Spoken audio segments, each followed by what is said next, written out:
देखिए, माननीय सभापति महोदय, मैं आपका बहुत आभारी हूँ जो आपने मुझे इस बिल पर बोलने के लिए समय दिया है।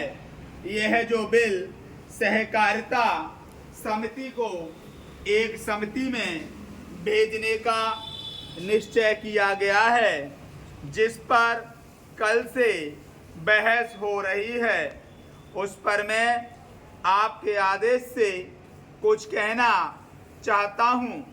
श्रीमान, इस बिल को देखा जाए तो यह समझ में आता है कि यह कोई नया बिल नहीं है, बल्कि जो सन 1912 का कानून है उसी की लाइन पर बनाया गया है और कोई नई बात नहीं रखी गई है।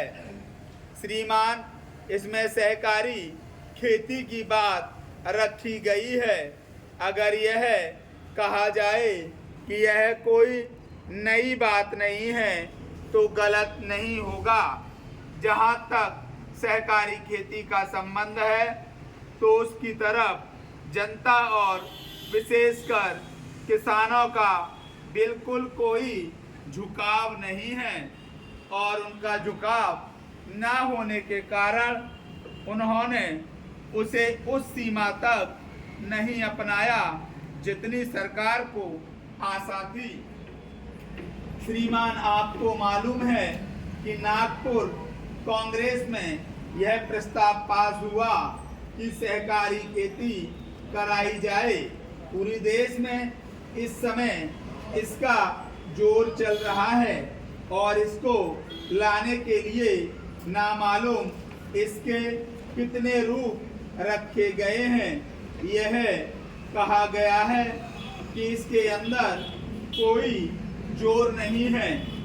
अभी एक माननीय सदस्य कह रहे थे कि राजनीतिक पार्टी के लोग यहाँ पर सहकारिता के संबंध में कुछ कहते हैं और बाहर किसानों से कुछ और ही कहते हैं। वे किसी से यह भी कहते हैं कि तुम्हारी जमीन छिन जाएगी।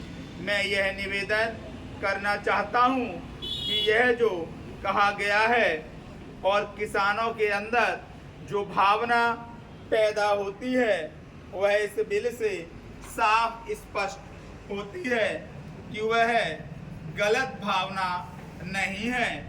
मैं यह जानता हूँ कि जब किसान पार्टी का जोर बढ़ा और किसानों की आवाज़ ऊंची हुई तो सरकार ने और हमारे नेताओं ने ये कहना शुरू कर दिया कि हम सहकारी खेती को किसानों के ऊपर लादना नहीं चाहते, बल्कि यह तो किसानों की इच्छा पर है। लेकिन इसके साथ ही साथ एक बात मैं पहले भी निवेदन कर चुका हूँ और फिर भी निवेदन करना चाहता हूँ कि नेताओं का अपना विचार होना चाहिए। किसी सभा में जब यह कहा गया कि यह जो सहकारी खेती शुरू की गई है यह तो अंत में सामूहिक खेती की तरफ ले जाएगी,